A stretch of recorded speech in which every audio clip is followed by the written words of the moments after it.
नमस्कार, मैं राज मेहता योग तपस्या से। दोस्तों, मेरा आज का विषय है त्रिबंध।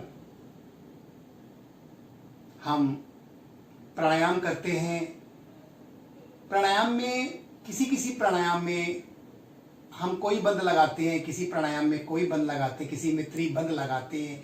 जैसे कि कपालभाति प्राणायाम में कहा जाता है कि मूल बंध लगाकर इसका अभ्यास करें, और किसी प्राणायाम में हम उड्डयन बंध या जलंधर बंध भी लगाते हैं, किसी में तीनों ही बंध लगाते हैं। तो आज हम जानकारी लेते हैं बंध के बारे में। तो बहुत से साधकों के मैसेज आए कि बंध के बारे में हमें जानकारी नहीं है, तो आज मैंने सोचा कि बंध के बारे में हम कुछ जानकारी अपने साधकों तक पहुंचाएं। तो त्रिबंध, जैसे कि नाम है त्रिबंध, तीन बंध कौन से हैं? पहला बंध होता है मूल बंध। मूल माना हमारी रीढ़ का जो मेन नीचे का भाग होता है, गुदा मूल और जनेंद्री के मध्य जो जड़ होती है उसे मूल कहते हैं। और वहां से गुदा मूल को जब संकोचित करते हैं तो मूल बंध कहलाता है। ठीक, इसे कहते हैं मूल बंध। रेक्टिन का संकोचन करना, रेक्टिन गुदा मूल की मांसपेशियों को ऊपर की ओर संकोचन करना मूल बंध कहलाता है। दूसरा बंध होता है उड्डयन बंध। माना ये जो नाभि है, नाभि के मार्ग को अंदर की ओर हम खींच लेते हैं, इसको हम कहते हैं उड्डयन बंध। और तीसरा बंध होता है जालंधर बंध। अपने गर्दन की मांसपेशियों को संकोचित कर देना जालंधर बंध कहलाता है। इस प्रकार से जब हम गर्दन को नीचे की ओर, तो दोनों ओर की गले की मांसपेशियां संकुचित हो जाने से यह जालंधर बंध कहलाता है।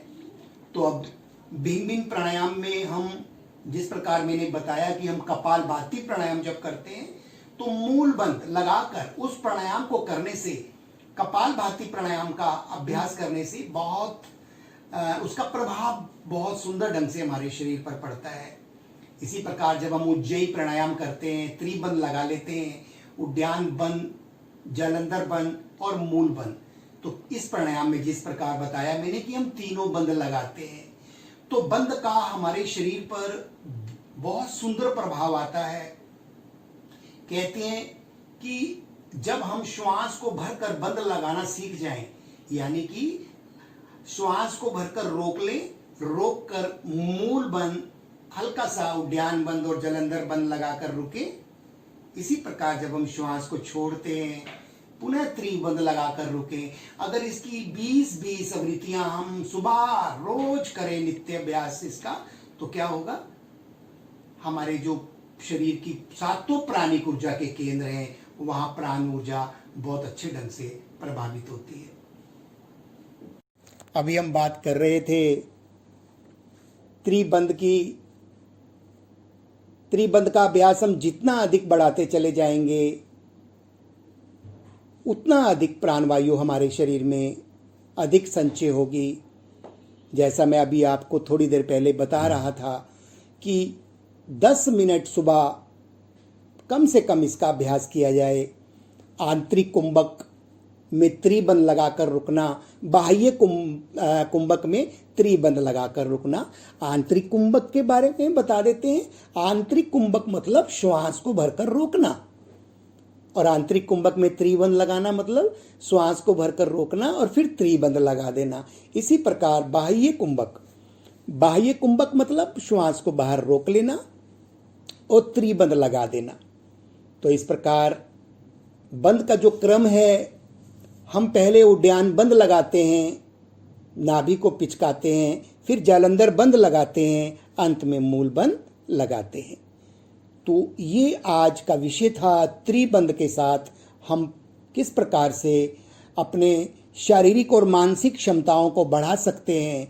जिस प्रकार आज कोविड-19 जैसी महामारी पूरे विश्व में फैली हुई है, हम इन विधियों के द्वारा हम अपने इम्यून सिस्टम को बढ़ा सकते हैं। तो ये देखने में बहुत साधारण सी क्रिया लगती है, लेकिन इसके लाभ और प्रभाव गिनाए नहीं जा सकते। तो मैं आशा करता हूँ कि त्रिबंध के बारे में आप सभी को समझ में आ गया होगा। अगर आपको मेरी वीडियो पसंद आई हो तो आप इसको सब्सक्राइब करना ना भूलें और आपको पसंद आई हो तो बेल आइकॉन का बटन ज़रूर दबा दें, ताकि जो भी नोटिफिकेशन मेरी वीडियो जो बनेगी उसका नोटिफिकेशन आप तक पहुंच जाएगा।